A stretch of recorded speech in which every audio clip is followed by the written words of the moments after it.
Olá, queridos, bom dia. Então, vamos dar início aí à nossa nova jornada aí da declaração doutrinária. Nós vamos começar hoje o estudo da declaração doutrinária, ok?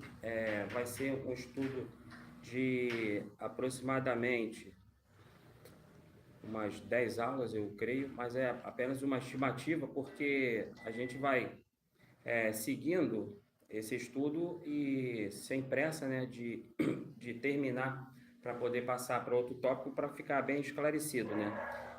Eu não vou me furtar de quem quiser fazer alguma pergunta, eu vou procurar sempre entender a pergunta e poder responder, mas eu vou tentar sempre me deter no assunto, né, para a gente não sair muito, mas eu sempre que alguém fizer alguma pergunta aí, eu não vou deixar de responder, tá bom? Só se eu não souber, depois eu vou perguntar para alguém e trago a resposta, tá ok? Mas os irmãos fiquem à vontade para perguntar. Essa aula também, como os irmãos já sabem, está sendo transmitida aí no YouTube, ao vivo. Então, você pode aí compartilhar o link que eu já joguei aí no grupo da igreja. Você tem aí um minutinho para você não ficar depois, né, sem prestar atenção. Você compartilha aí com alguém que você quer que assista ao vivo e depois também vai ficar gravado ali. Você pode depois passar o link para a pessoa assistir, tá bom? Então, esse estudo sobre a declaração doutrinária da Convenção Batista Brasileira, ele é importante, por quê? Porque, primeiramente, é para estabelecer os princípios e fundamentos teológicos que guiam as igrejas batistas. Nossa intenção é ajudar a fortalecer nossa identidade batista e também a nossa coesão como igreja local, promover uma compreensão comum entre nossas crenças e nossas práticas, especialmente nesse tempo que nós vivemos hoje, né, de pós-modernidade, onde a verdade não é mais uma verdade absoluta, né? Quando você diz que crê numa coisa exclusiva, né, as pessoas já acham que já é uma intolerância. Então, esse estudo é para ajudar a manter nossa conexão com os nossos valores essenciais desde o início, né, da história dos batistas. Esse estudo, então, da declaração doutrinária, pode ajudar a proteger a igreja contra interpretações deturpadas e ensinamentos aí que estão sendo desviados das escrituras sagradas, né? E garantir a nossa compreensão, uma compreensão precisa dos ensinamentos bíblicos. Assim, então, esses estudos, né, ao longo desses dias aí, dessas aulas que aproximadamente 10, que eu estou estimando, vai ser essencial aí para fortalecer a nossa fé, para promover a unidade da igreja e para proteger a integridade das nossas doutrinas, tá ok? Então vamos orar para a gente dar início então a essa jornada e pedir a direção do Senhor para tudo que a gente vai fazer nesse domingo. Pai querido, muito obrigado pela presença de cada um dos nossos irmãos aqui, nesse estudo que vai se iniciar agora. Pedimos a tua direção, a tua orientação para tudo que formos, ó Pai, conversar, ó Pai, que o Senhor possa nos dar discernimento, que o Senhor possa falar aos nossos corações, nos trazer unidade, nos trazer uma sabedoria, entendimento da tua palavra, que possa trazer crescimento, tanto de conhecimento como também espiritual. Abençoe esse domingo, a Deus, a Escola Bíblica Dominical, o nosso culto, o culto da noite,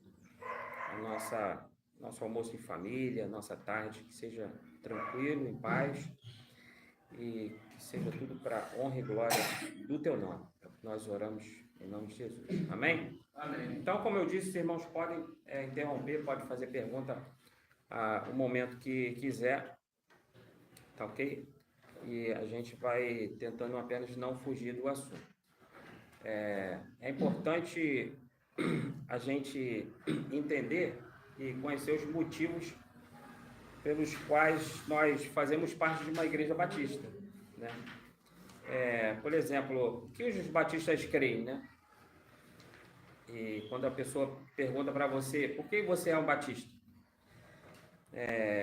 Qual a diferença, né, entre uma igreja batista e uma igreja de outra denominação, né? Quais são os nossos princípios e doutrinas bíblicas que os batistas têm defendido desde lá das suas origens, após a Reforma Protestante, né?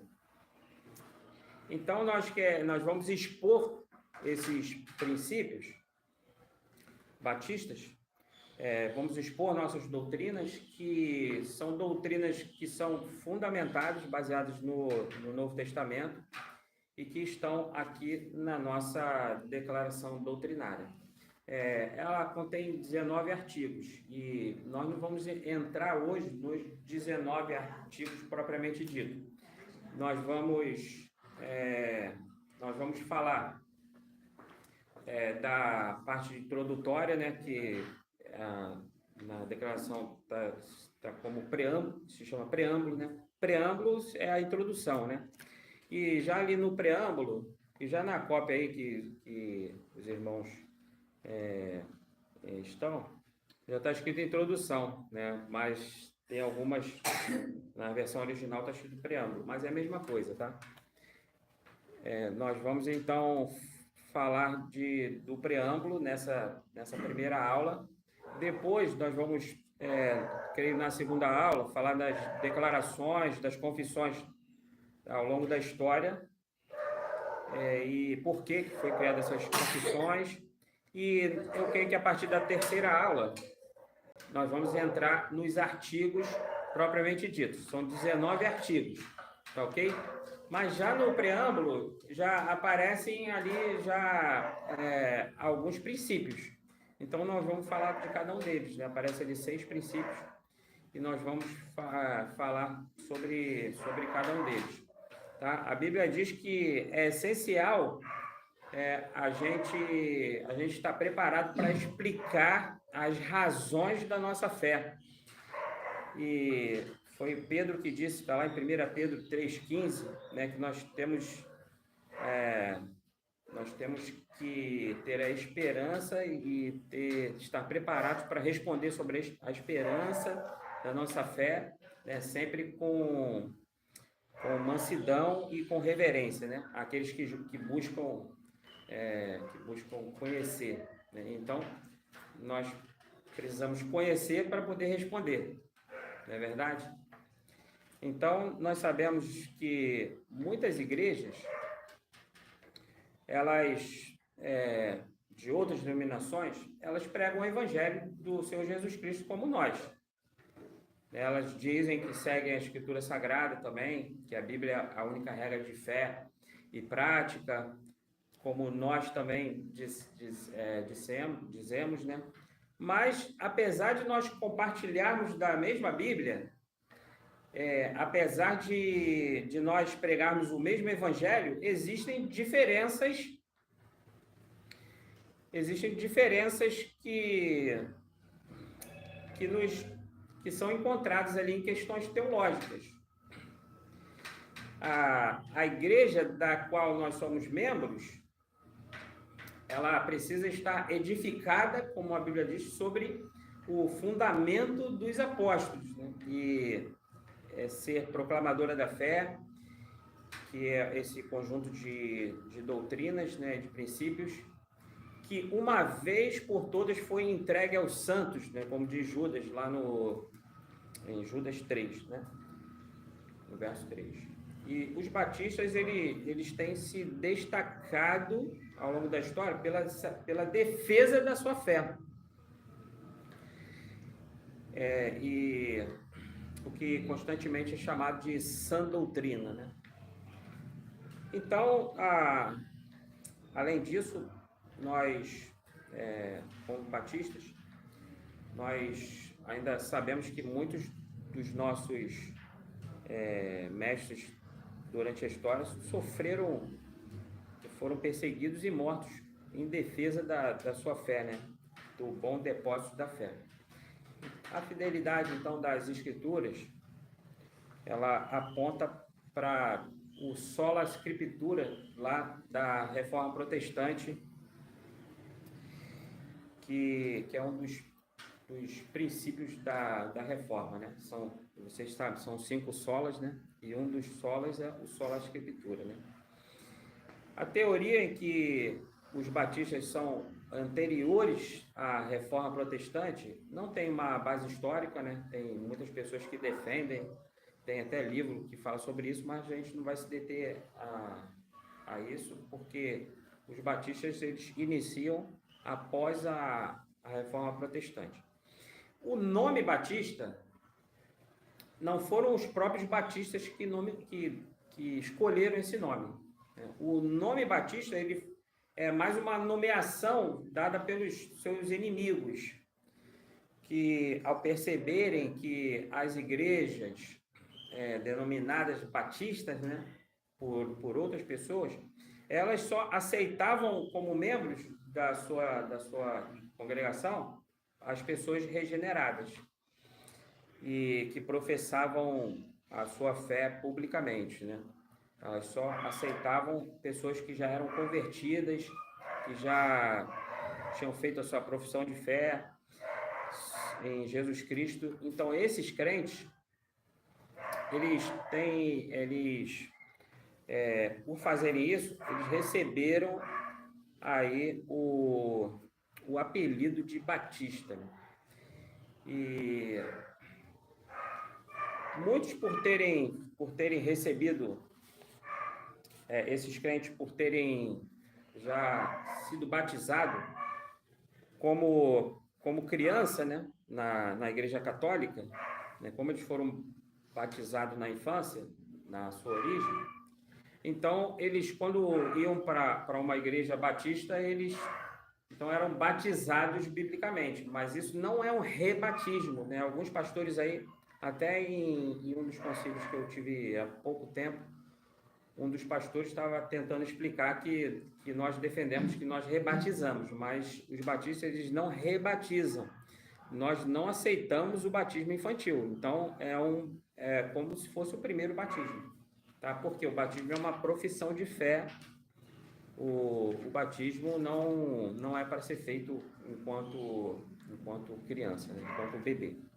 Daí, então, os antecessores dos batistas, eles denominaram esse grupo como Anabatista, né? Porque Anabatista é aqueles que batizam de novo, aqueles que rebatizam, né? Mas os batistas também não se destacaram apenas por causa disso, tá ok? Então, todas as doutrinas batistas que estão citadas aqui na Declaração Doutrinária, todas elas são fundamentadas nas Escrituras Sagradas.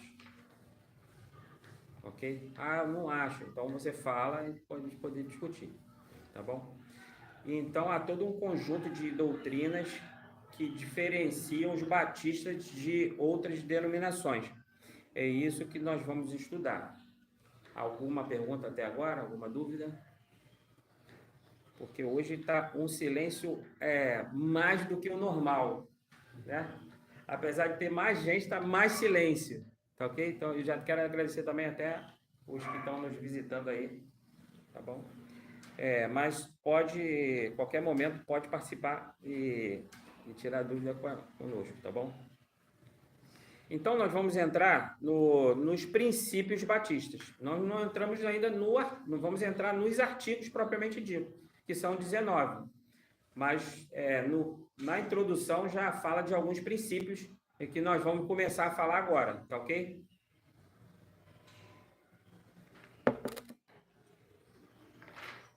O que são princípios? Os princípios são os valores fundamentais. O princípio é a base, aquilo que a gente, vai criar alguma coisa, tem que... Primeira coisa é o princípio. Pode falar, Nath. Eu encomendei isso aí, seus documentos. Olha só, encomendei. Você encomendou na quarta-feira? Eu não paguei ainda. Não, você encomendar. Olha só, acho que eu imprimi, já avisou aqui. Então, agora quem encomendou. Isso aqui é dois mesmo. Vou explicar aqui. Tem uma que é do estudo, tá? Tem uma que é do estudo e uma que é a declaração propriamente dita, tá ok? Então você vai trabalhando, a gente vai trabalhar com as duas. Por quê? Uma é a declaração propriamente dita e a outra são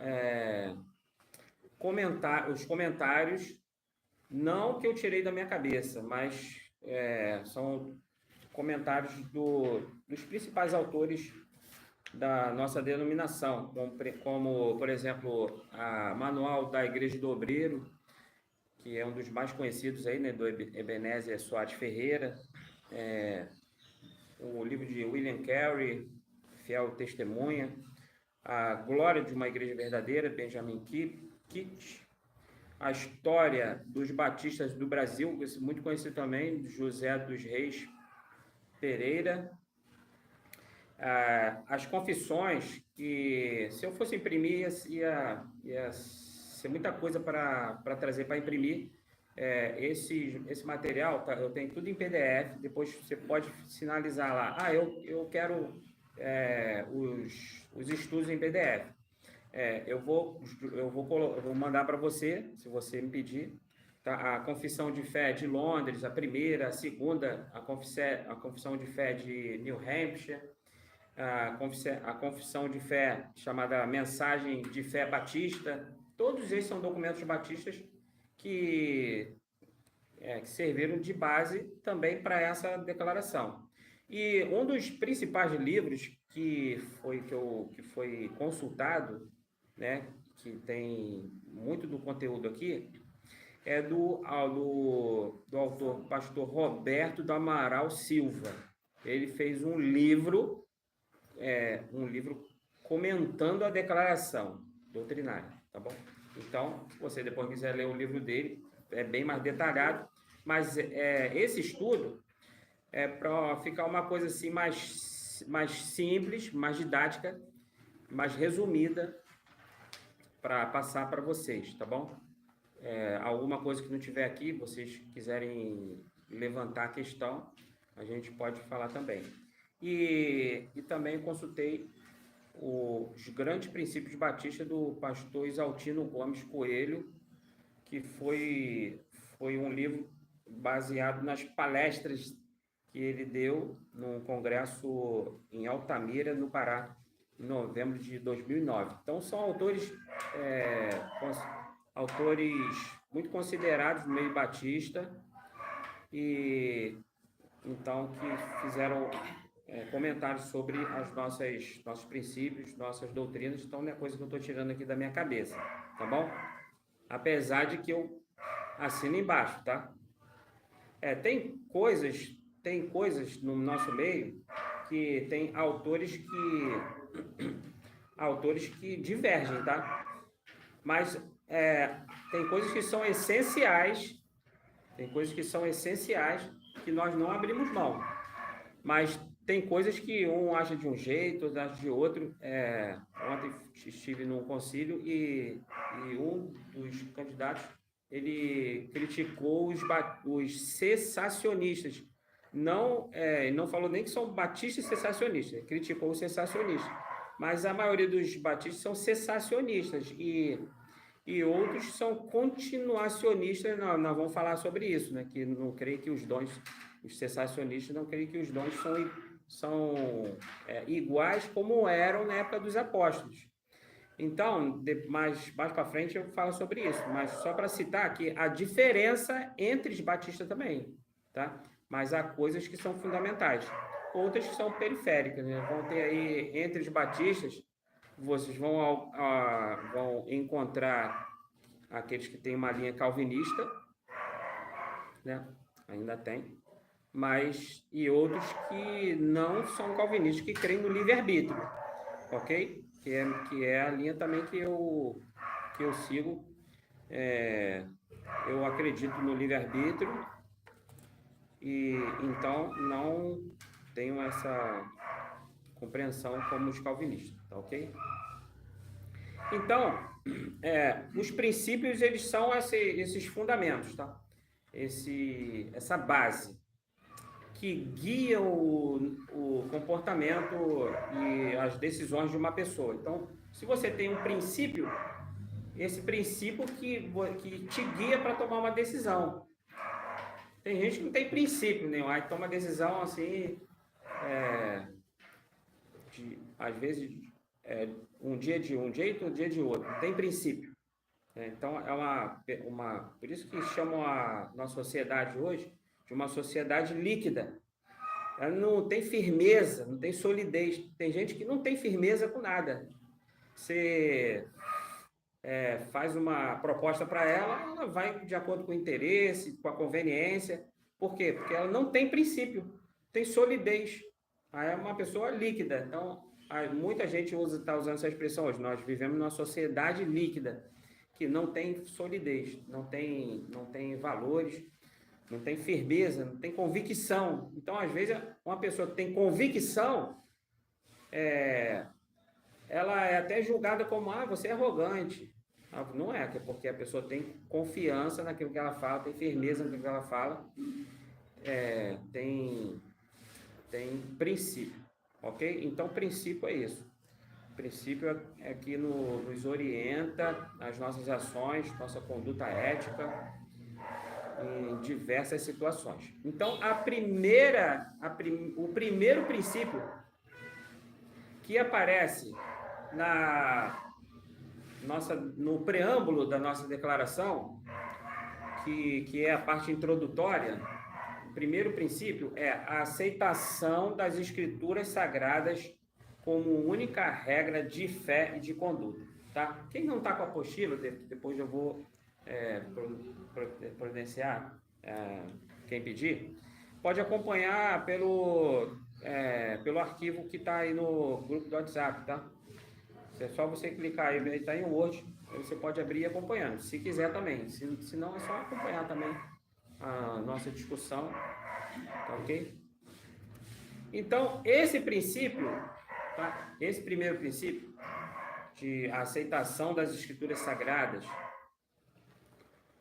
como a única regra de fé e de conduta, eu não sei se eu travei aqui os comentários ou porque ninguém comentou até agora, porque quem está também aí online pode também fazer algum comentário aí ou alguma pergunta. Nós estamos com 4 pessoas online, né? Então, se a pessoa quiser fazer algum comentário, que ontem, quando eu fiz o teste, estava aparecendo ali um comentário com uma pessoa que eu enviei, né? Estava conversando ali. Eu vou começar a falar com o Espírito Queda mesmo. Pode falar. E sobre o princípio, né? Uhum. Se você não tiver certeza do que você vai fazer, é bom nem começar, porque o princípio é o começo de tudo, né? Então você tem que ter certeza do que você quer e do que você vai fazer. Uhum. Porque se você não tiver, vai fazer por fazer. Sim. Como você falou aí, né? Vai fazer só porque acha que vai fazer, porque precisa. A gente precisa fazer. Para isso, o princípio é o principal da coisa. O princípio é o fundamento, né? É igual uma construção. Você primeiro faz a base, faz a sapata, faz o radier, monta o pilar para depois plantar a parede, né? Tem gente só montando parede. Aí o que acontece? Cai. Se bater na primeira tempestade, tem gente que é assim, bateu um ventinho, já fica em crise, né? Por quê? Porque não tem firmeza naquilo que faz, ok? Então, esse primeiro princípio é a repetição do sola scriptura. Quando na Reforma Protestante eles disseram sola scriptura, eles estavam dizendo que a Escritura Sagrada é a única regra de fé e conduta. Por quê? Porque para os católicos, a Escritura Sagrada e a tradição da igreja ela tem o mesmo peso de autoridade. Então, o que não está fundamentado nas Escrituras está fundamentado na tradição da igreja. Então, tem o mesmo peso para eles. Então, quando começou a deturpar muito nos concílios da Igreja Católica, não nos primeiros ainda, né? Mas lá para o sexto, sétimo concílio, começaram a criar muita coisa que não tem base na Escritura Sagrada. Então, lá no século XVI, houve a Reforma Protestante. E a Reforma Protestante, então, dentre os 5 solas. Por que sola? Porque foi em latim, né? Então, um deles é o sola Scriptura. Só a Escritura Sagrada é que tem a autoridade. É a autoridade única. E, então, os batistas, eles creem na Escritura Sagrada e em toda a Escritura Sagrada, não é só em parte. Tem gente que só crê em parte. Tem gente que só crê em Novo Testamento. Ah, não, Antigo Testamento eu não acredito. Que lá não serve. Mas deu também base para entender o Novo. Ah, não, só creio no Antigo. Tem o judaísmo ortodoxo, não aceita o Novo Testamento. Só aceita a Torá, os profetas, e dizem que o Novo Testamento foi invenção, né? Mas os batistas, eles creem em toda a Escritura Sagrada. Quando a gente está dizendo Escritura Sagrada, a gente está falando de quê? Está falando dos livros que foram canonizados. Ok? Os livros que foram canonizados, para nós, eles foram inspirados pelo Espírito Santo. O Espírito Santo inspirou homens que escreveram o Antigo e o Novo Testamento. Há textos que não foram canonizados, né? Eles podem ter a mesma autoridade do texto canonizado, sim ou não? Por exemplo, Paulo escreveu, diz lá numa das cartas de Paulo aos Coríntios, diz que ele, acho que na primeira carta, ele diz: a carta que eu enviei anteriormente. Então, os especialistas dizem que ele escreveu no mínimo 3 cartas. Mas no cânon só existe 1ª e 2ª Coríntios. Então, o que aconteceu com a terceira carta de Paulo aos Coríntios? A terceira carta de Paulo, se fosse achada hoje, teria a mesma autoridade do que a 2ª carta aos Coríntios? Sim ou não?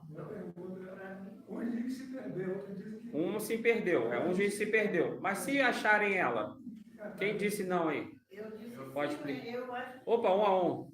Diz aí. Quem quer falar primeiro aí? Se fosse achada, o que a gente ia fazer? Tem que analisar dentro do contexto. Tem que analisar. Ver se realmente bate com outro, para terceirar para a Bíblia. Aí coloca ela na Bíblia. Aí não sei, vamos lá, quem disse não? Quem disse não aí? Falaram não e depois... Uma análise, né? Uma análise. Não, ela sumiu mesmo. Sumiu, Não, ninguém tem conhecimento dela. Sumiu, não sei. Aí não sei dizer. Fala. Alguém escondeu, porque achou que ela ia ser muito boa, né? Então, Alguém achou que ia ser muito boa, sabe? Assim que precisa exercer. Então, por que a terceira carta sumiu? Por quê? Porque ela não foi inspirada pelo Espírito Santo, senão ela estaria canonizada. Então, vamos supor que ela fosse achada. A gente podia ler ela aqui, mas ela não é inspirada. Por quê? Porque todos os escritos inspirados pelo Espírito Santo estão na Bíblia Sagrada. Então, deixa ela guardada. Não, ela está perdida. Ninguém sabe nem quem está escrito lá. Mas eu acho que a carta de Clemente de Alexandria, o Evangelho de Clemente de Alexandria, tinha que estar na Bíblia. Alguns dizem, né? Alguns dizem, mas o Evangelho de Paulo podia estar assim. Então, é um pouco também de vaidade. Uma pessoa fala que acha que a carta tal tinha que estar na Bíblia. Isso aí já foi discutido durante 2000 anos, né? E a igreja, os mestres da igreja selecionaram esses. A gente acredita que também o Espírito Santo atuou ali na seleção dos textos. E então, os textos que estão nas Escrituras Sagradas são os textos que foram inspirados pelo Espírito Santo. Se um texto não está nas Escrituras Sagradas, é porque ele não é inspirado pelo Espírito Santo, ok?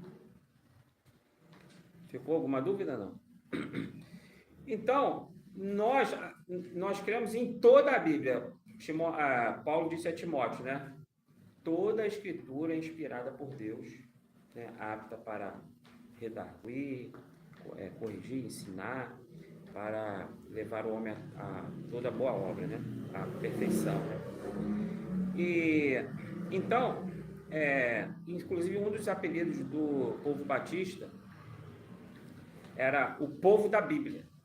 Os mais antigos aí, não sei se vocês também eram chamados de Bíblia, né? Quando vocês saíam para ir para a igreja, aí fala Bíblia, porque é um apelido que carinhosamente, né, os incrédulos colocavam nos que andavam com a Bíblia, né?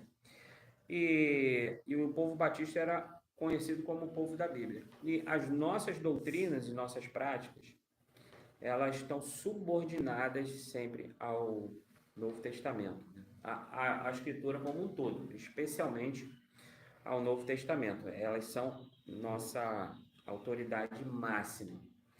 Existem outras igrejas que são chamadas de igrejas cristãs, mas que têm doutrinas diferentes da nossa,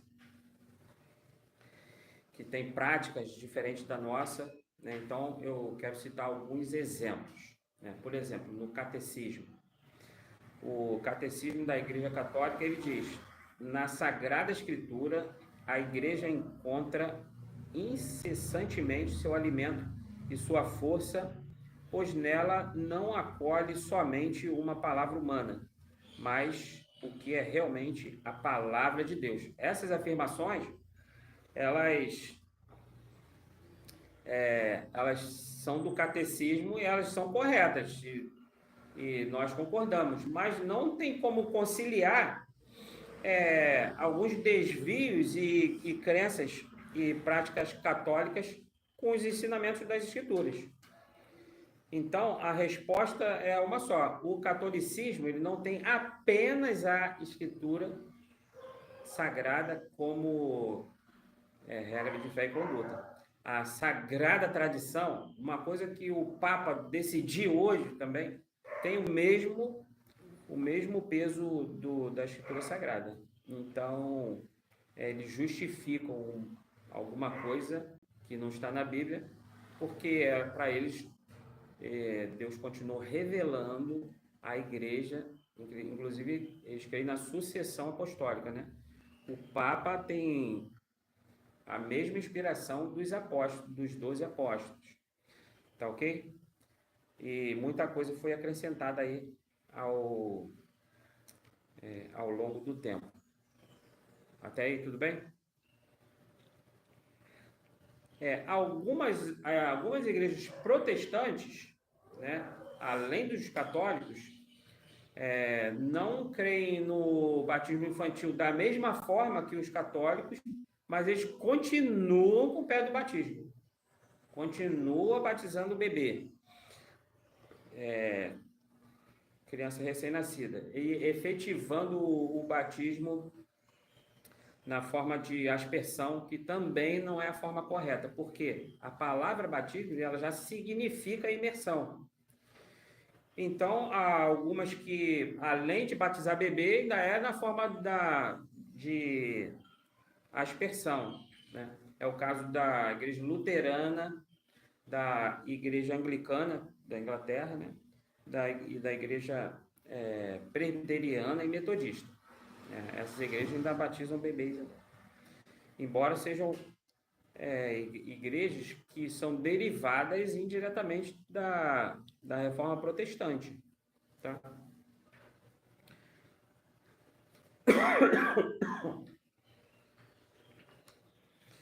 Por isso que o autor José dos Reis Pereira, que é um dos principais autores batistas, né? Tem vários livros sobre doutrina batista, ele escreveu assim: porque manteve o batismo infantil, além de outras doutrinas e práticas oriundas do romanismo ou nele inspiradas, é que dizemos que a reforma do século XVI não foi completa.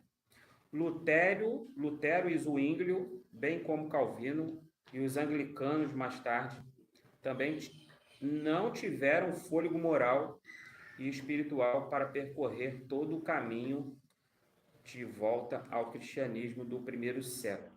Detiveram-se antes de terminar a jornada.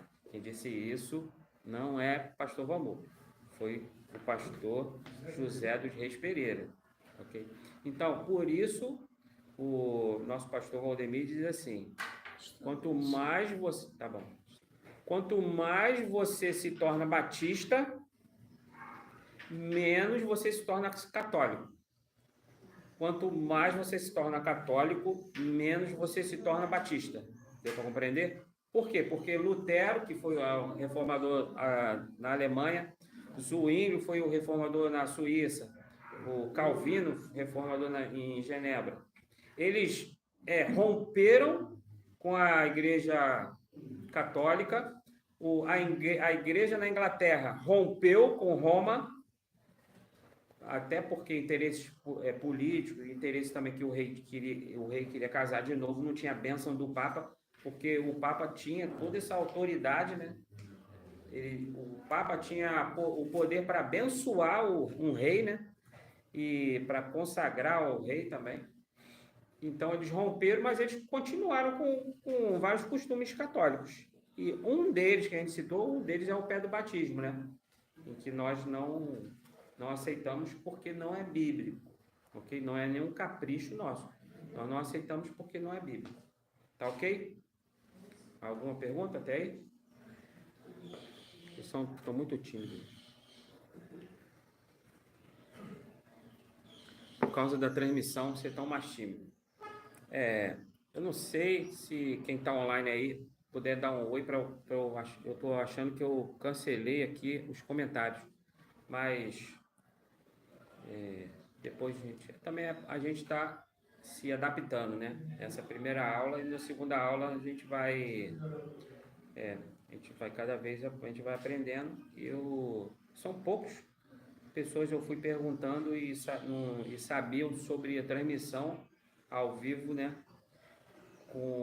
Inclusive com o telefone deitado, né? Se alguém também souber, depois puder me explicar, eu só consegui colocar mesmo nesse formato aí em pé. E as igrejas pentecostais, neopentecostais, também tem muita coisa diferente, né? Eu tive num concílio e o candidato ao Ministério Pastoral Batista, ele tinha 2 anos de batista e a vida inteira de assembleano. Eu perguntei, mas qual a diferença entre Assembleia e Batista? Ele disse que era só falar em línguas. Mas não é só isso, tem muitas outras práticas que os pentecostais e os neopentecostais têm difundido, ensinos estranhos aí, né, no nosso meio, né, e que a gente pode citar alguns, vou citar aqui 4, pelo menos. Uma das coisas, e que se a pessoa está bem com Deus, ela não fica doente, não passa necessidade, e ela vai ter prosperidade financeira, né, e tudo mais, né? Todo mundo já ouviu alguma coisa assim, né? Então, quem tem comunhão com Deus não tem dor de dente, tem dor de cabeça, né? Então, uma coisa. Outra coisa que acontece, as pessoas fazem a oração determinando que Deus tem que dar a bênção de acordo com a fé que ela está orando, né? Então, se ela diz, não, Deus, eu determino que o Senhor faça isso, tal. E elas acham que Deus tem que agir de acordo com a sua vontade, não ela, de acordo com a vontade de Deus. Então, isso acontece muito, tá? Tem a cura interior, que muitos pastores pentecostais, neopentecostais trabalham mediante a hipnose, a regressão, né, fazendo esse tipo de tratamento aí para curar a pessoa, né, a cura interior, né? E a quebra de maldição hereditária, vinda de antepassado, né? Então tem algumas coisas estranhas que são diferentes daquilo que a gente crê, tá ok? O segundo princípio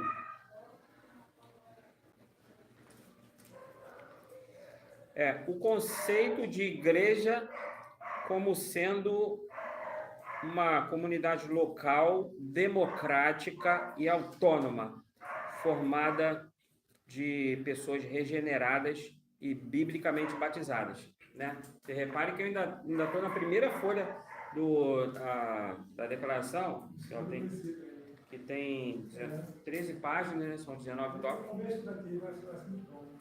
que só cita, né? Só cita o princípio, tá ok? E a gente está comentando cada princípio desse. Então, esse princípio, esse segundo princípio, esse conceito de igreja, né, como comunidade local, democrática e autônoma, de pessoas regeneradas, biblicamente batizadas, é baseada quando o apóstolo Paulo nos diz, né, que a igreja ela é o corpo de Cristo, né? E o que melhor configura um corpo, né, é a igreja local, porque as pessoas estando juntas, né, trabalhando juntos, cada um com uma função, igual o nosso organismo, igual o corpo mesmo, né? Então está todo mundo conectado. Então essa ideia ela é mais configurada na igreja local. Não dá para ter essa ideia de alguém que está lá no Amazonas, né, e eu aqui, apesar de você pode fazer contato, mas você não está conectado. Então, essa ideia de corpo, ela aparece mais, essa analogia pode ser feita melhor na igreja local. E a igreja local, a igreja visível, então, ela é essa reunião dos remidos, né? Então, tem um texto lá de Efésios, capítulo 1, 22 e 23, Efésios 5, 23 e 30, Colossenses 1, 18 e 24, que diz que a igreja é a esposa de Cristo, Efésios 5, 25 e 29, está anotado aqui, tá? Não vou ler cada texto para não alongar muito nesse tópico, mas depois você pode conferir lá. A igreja é chamada de lavoura de Deus, a igreja é chamada de edifício ou templo de Deus, está em 1 Coríntios 3, verso 9 e o verso 16. Então, esse conceito de igreja local é muito forte no Novo Testamento. Inclusive, na maioria das vezes, 114 vezes que aparece a palavra eclesia no Novo Testamento está se referindo à igreja local. Por que falei eclesia agora? Porque foi escrito no grego a palavra eclesia, onde foi traduzido como igreja, ela está se referindo à igreja como igreja local. E 93 vezes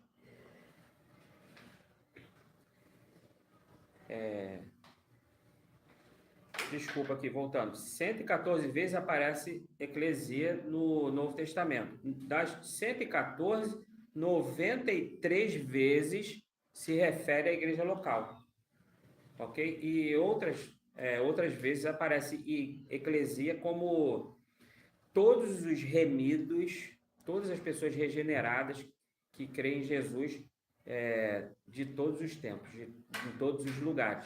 Então, há uma igreja invisível, então existem dois conceitos para a igreja.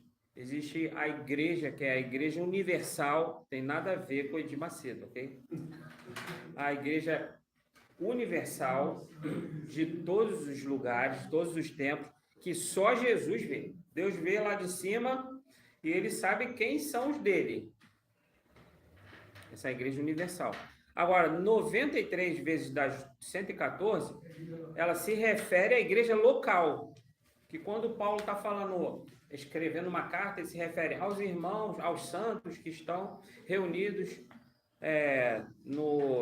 na casa de fulano, ou da cidade tal. Então, ele sempre ele está usando mais nesse sentido aí de igreja local. Todavia, nós temos esses dois sentidos dos remidos, né? Esse exemplo dos remidos de todos os tempos está exemplificado lá em Colossenses 1:18 e Hebreus 12, 22 e 23. E Efésios 1, 22, 23 e 33, tá? Por isso nós encontramos a palavra igreja nessas duas formas, mas principalmente na comunidade local, democrática e autônoma. Segundo a leitura do livro de Atos, foi por meio da igreja local que os cristãos primitivos, diz assim no Atos 2:42, eles perseveravam na doutrina dos apóstolos, na comunhão, no partir do pão e nas orações. Ele estava se referindo à igreja local. Aonde? Qual foi a primeira igreja local? A primeira PIB foi aonde? Jerusalém. Então, em Jerusalém, os cristãos se reuniam para praticar a mutualidade do amor cristão. Está lá em Atos 4, 32 a 35. E anunciavam a palavra de Deus. Atos 5, 42 e 6, 1. Eu estudo aí que eu fui lá atrás. Hã? Eu perdi da onde que estava. Página 3, agora no penúltimo, no antepenúltimo parágrafo.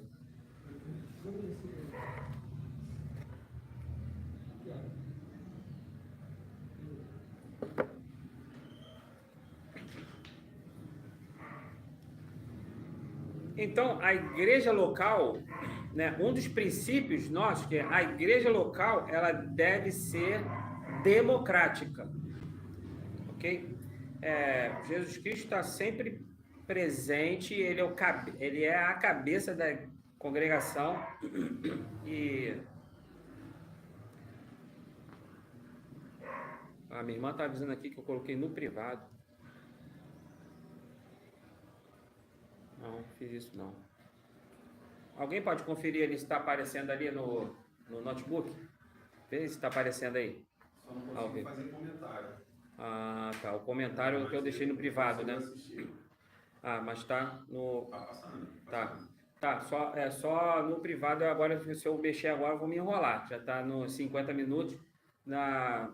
Tentar consertar isso para o próximo, que apareceu assim o comentário dela no WhatsApp, apareceu lá em cima para mim, pelo WhatsApp, mas tá transmitindo aí, né? Tá jóia. A gente vai aprender. Então, Cristo é o cabeça da congregação, é a cabeça da congregação. Uma igreja, ela, agora, presta atenção nesse detalhe, que esse detalhe aqui é crucial, hein? Por que a igreja é democrática e não é teocrática? Por que o pastor, que eu conheço mais de Bíblia, bom, teoricamente eu conheço mais de Bíblia que vocês, né? Aí, por que eu não decido as coisas? Por que ele tem que ser democrática? Se o Espírito Santo, ele habita em toda a igreja, certo? Então, a ideia é que todas as pessoas da congregação, todo crente, ele é capaz de tomar decisão baseado no Espírito Santo. Por isso que a igreja é democrática. o Espírito Santo não está agindo só no líder da igreja, só no pastor da igreja. Mas quando você toma a decisão na tua vida pessoal, um crente, né? Falando um crente de verdade. Toda decisão que você toma é o Espírito Santo que está tomando essa decisão? Sim ou não? Deveria ser, né? Mas se você tem a vida mais consagrada, você vai tomar a decisão mais correta, fundamentada no Espírito Santo. Agora, se você não alimentar o Espírito Santo, você pode tomar decisão equivocada também. Na carne, né, pela emoção, pelo teu sentimento. Então, agora, assim, individualmente, então, você pode acertar ou errar. Então, agora vamos trazer para a congregação agora, como grupo. A igreja é democrática porque o Espírito Santo ele atua em toda a igreja. Mas a igreja pode tomar uma decisão errada? E ela pode tomar decisão errada? Se for tomar, já sabe que vai quebrar a sua carinha. Vai quebrar. Deus não conseguiu fazer. A igreja ela é democrática porque o Espírito Santo ele foi derramado sobre toda a igreja. Pode falar, tem gente aqui que tem gente aqui que não quer arriscar. Existe uma reunião, né? Exatamente. Então, aí nós fundamentados nesse princípio de que o Espírito Santo ele está agindo em toda a igreja, não só na cabeça do líder, na cabeça do pastor. Então, quando a igreja decide algo, a decisão, ela pode ser uma decisão errada, não fundamentada no Espírito Santo, sim ou não? Se ela tomar sem a orientação de Deus, vai dar errado. Então, tem uma condição aí? Se tomar decisão, porque na nossa vida individual, a gente pode tomar decisão errada, sem orientação do Espírito Santo. E isso não pode acontecer na igreja? No impulso pode, né? Mas só que não vai dar certo. Pode dar, porque às vezes está lá Né? no Quem acha que pode? Quem acha que não pode? Quem não acha nada, quem não quer falar nada, o resto.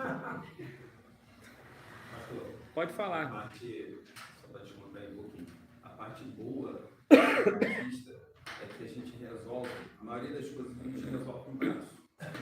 Essa é a parte boa. Quando chega na Assembleia, favoráveis digam sim, contrários digam não. Então, uma das paixões, uma das coisas que me alegrou muito na igreja, na denominação batista, é esse lado democrático da igreja. A gente conhece algumas denominações e aparentemente vão até bem, né? Quando não tem essa democratização. Mas o que me chama a atenção na nossa denominação e um dos pontos também que eu gosto da denominação é esse simples fato de a gente decidir numa assembleia, porque, como o pastor acabou de falar, o Espírito Santo vai agir no meio da igreja, você na igreja. Né? E os irmãos vão ter um entendimento X de uma coisa, outros irmãos vão ter um entendimento contrário. Aí numa assembleia onde tem 100 membros e 51 foram favoráveis e 49 foram contra, quem ganhou? 51. A maioria. Aí pelo simples fato de os 51 ganharam, é só os 51 que vai remar? Não, é a igreja toda, né? Então, tem que ter, até esse entendimento, tem que ter aqueles irmãos que foram contra uma determinada situação. Mas o decidir no braço não é brigando não, tá? É no grito, né? Então, vocês concordam com esse comentário aqui, que eu deixei aqui, que é o seguinte.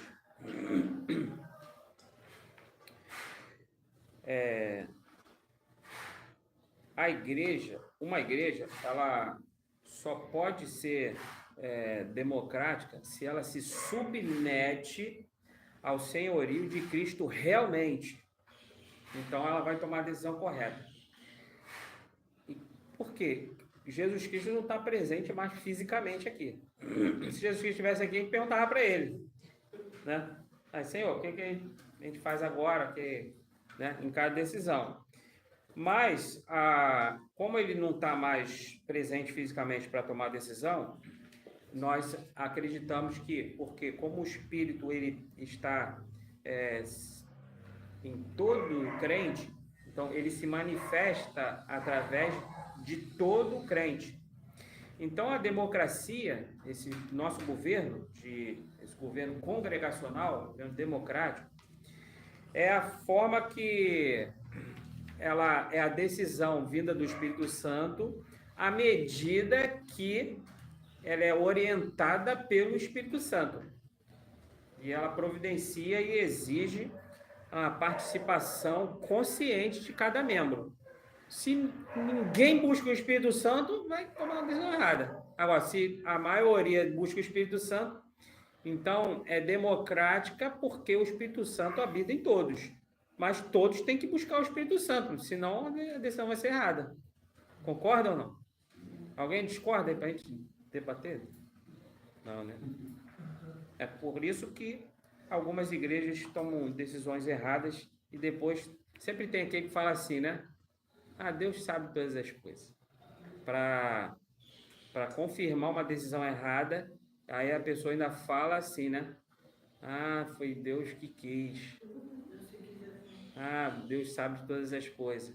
Então, é assim. As convicções dos batistas, eles se baseiam primeiramente na natureza espiritual da igreja. E a prática do batismo dos crentes, elas surge como reconhecimento desse fato. A igreja, ela é composta de pessoas que nasceram de novo pelo Espírito Santo e foram conduzidas a uma fé salvífica pessoal no Senhor Jesus Cristo. Ser membro da Igreja de Cristo não se baseia no privilégio de ter pais cristãos, né? Ou ter nascido numa família cristã. Então, quando a pessoa diz assim, eu quero ser membro da igreja, a gente pede para ela evidenciar, né, que ela se converteu. Se tiver algo assim escancarado que mostra que ela não é convertida, que tem coisas que não dá para saber, não dá para conhecer o coração da pessoa, não dá para conhecer a cobiça dela, mas tem coisas que ficam claras. Se a pessoa vive no adultério, se a pessoa vive no vício, se a pessoa é ladrão, aí a gente fala, acho que você ainda não se converteu não, cara.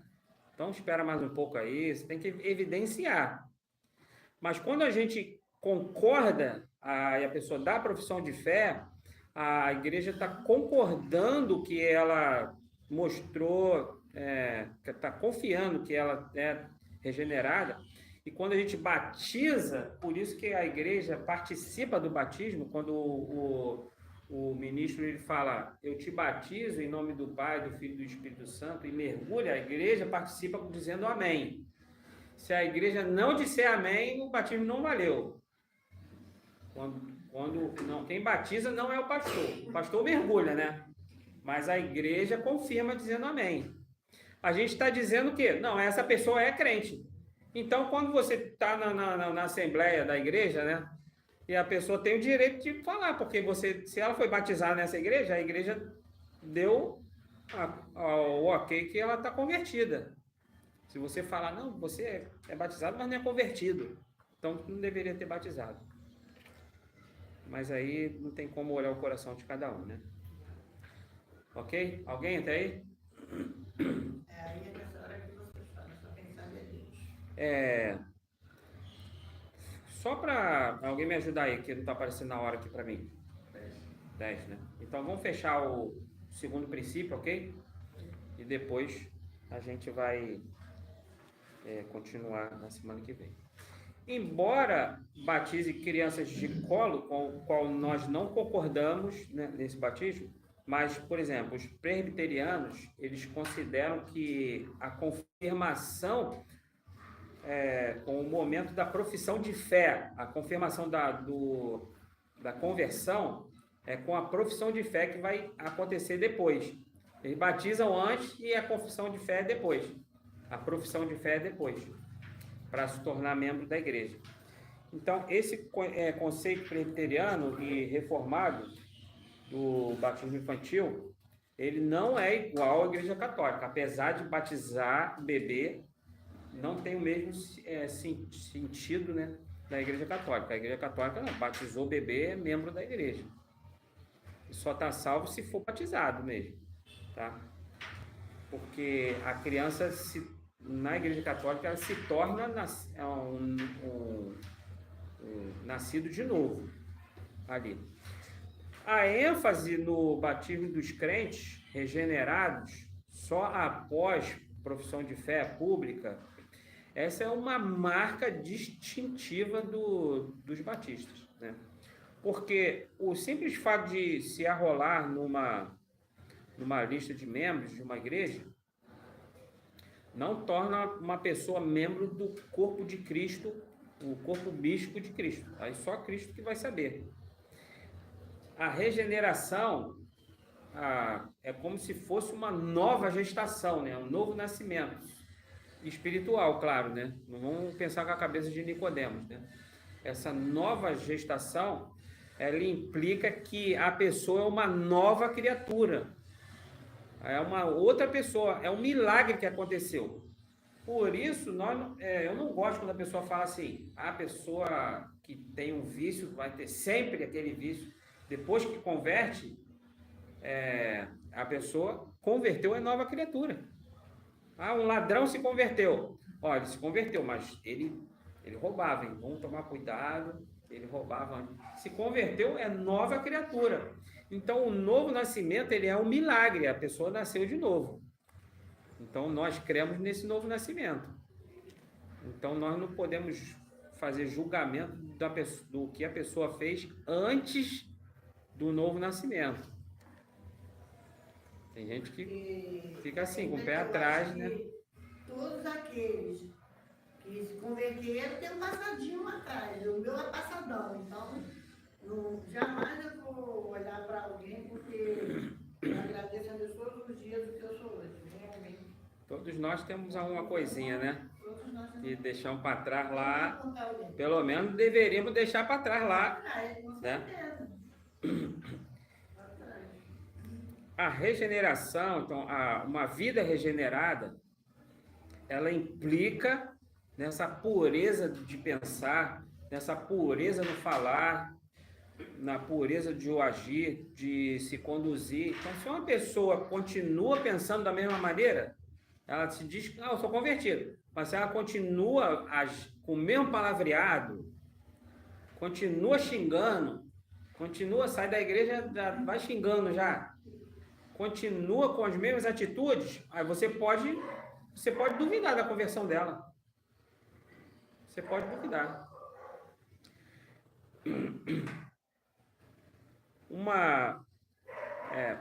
Por isso, então, o batismo bíblico certo, é imersão, porque simboliza isso. Quando mergulha, como está dizendo, eu morri para o mundo, quando mergulhou.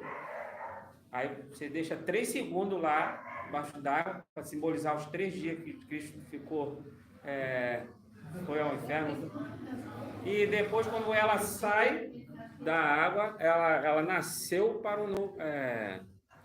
Nasceu de novo, nasceu agora para viver com Cristo. Se eu fosse me batizar hoje, não, tinha que ser só 3 minutos, porque senão... 3 segundos, que eu falei 3 minutos, não. 3 segundos, não, 3 segundos, ó. Mergulha, 1, 2, 3, e volta, para simbolizar os 3 dias que Jesus ficou morto. Hã? Que isso? Então, finalizando, né? Esse princípio batista, que os membros da igreja local devem ser regenerados, biblicamente batizados, não é invenção batista, isso deriva do Novo Testamento, tá? Depois vocês vão ver que a gente não entrou nos artigos ainda, mas quando entrar aqui no primeiro artigo, por exemplo, Escrituras Sagradas, no final de cada artigo tem uma série de versículos, série de passagens. O que acontece? O artigo, ele tem várias afirmações. Aí nós vamos estudar cada afirmação. Cada afirmação, ela é numerada. Tem a nota, o númerozinho ali, né? Nota de referência, que se chama, né? Quem estudou aí metodologia da pesquisa, nota de referência tem um número no meio do texto, aí aparece depois aqui a referência de cada afirmação, aí tem as referências bíblicas, tá? Para cada afirmação. Então, quando a gente estudar aqui Escrituras Sagradas, tem 8 afirmações falando sobre as Escrituras Sagradas. E tem 8 números aqui que tem as 8, os textos referentes às 8 afirmações. Tá dando para entender? Ou tá muito complicado? Se você não está entendendo, é porque eu tenho que melhorar a explicação. Tá bom? Então, Mateus 3, 5 e 6, de onde fala que o crente é regenerado, né? Atos 2, 38 e 41. Atos 8, 12, 36 a 38. Atos 10, 47 e 48. Atos 16, 31 e 33. Atos 18, 8.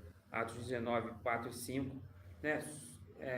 Depois vocês conferem aí a citação, porque é muito texto para a gente ficar citando, tá bom? Senão a gente vai estender muito. A gente já passou de 1h08, então vamos finalizar aqui nesse tópico. A Bíblia é a fonte normativa da vida da igreja, e uma vida regenerada implica em uma mudança de vida. E o batismo, ele representa essa vida espiritual na vida da pessoa regenerada, está em Romanos 6, de 1 a 4. Quem está com a apostila aí do estudo, aonde está falando aí, e o batismo representa faltou a palavra vida aí, tá? Essa vida espiritual na vida da pessoa regenerada. O batismo, agora quem está com a apostila aí, eu já corrigi ontem, agora você só faz uma correção aí. O batismo deve ser feito com discernimento e constatação de que o candidato é um crente regenerado. Esse cuidado com que as pessoas mostrem evidência de regeneração e submissão a Cristo é que pode evitar o cristianismo nominal, né? Porque imagina, se a gente chega aqui, aí tem igreja que é assim, tá? Tem igreja que batiza todo mundo, batiza qualquer um. Chegou assim, até um batismo evangelístico. Quem quer aceitar Jesus? Se a pessoa aceitar na hora, vão batizar logo. Tem igrejas aí que no dia do batismo batiza 70, 80 pessoas. Assim, a gente não dá para saber da vida de cada um, né?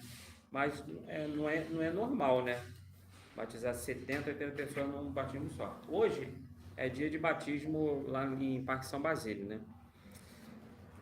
De manhã e à noite. Tem batismo de manhã e tem batismo à noite. Não tem um número, nunca teve um número assim, de 70 pessoas, né? Mas esse cuidado sempre foi um cuidado dos batistas. Batizar as pessoas que mostram uma evidência, que evidenciam que é uma pessoa já regenerada, para não se tornar não aumentar um cristianismo nominal, tá ok? A estatística às vezes mostra que em lugares aí que os cristãos são até maioria, mas estatisticamente está acontecendo fora e dentro da igreja é mesmo, a estatística é a mesma, tá ok? Então, perguntas até aí? Nós falamos então do princípio, do primeiro e segundo princípio, que está no preâmbulo, ok? São 6 princípios aí no preâmbulo. Então, pelo que a gente viu aí, né, tem mais 4 princípios. Tem alguns princípios, irmãos, que o debate, a discussão não precisa ser tão longa. Por quê? Porque a própria declaração, ela surge por causa de alguns pontos principais. alguns pontos que criaram mais debate, porque surgiram deturpações naquela área ali, né? Na questão do Espírito Santo, vocês vão ver que a questão é mais extensa, porque é onde surgiram mais coisas equivocadas aí, né, com as igrejas pentecostais e se infiltraram nas igrejas batistas através da Igreja Batista da Lagoinha e outras igrejas. Tá ok? Então, por hoje nós vamos finalizar nosso estudo aqui. Agradeço a presença de cada um, quem acompanhou também aí com a gente. E depois vocês compartilhem o link para quem não pode estar junto conosco. E essa transmissão também não é para quem pode vir e não vir, né? É para quem não pode vir assistir, tá bom? Então, que Deus abençoe a todos. Hoje a gente vai ficando por aqui.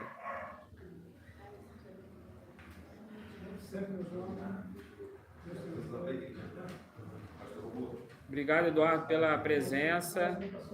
Desculpa aí, passou do horário, né?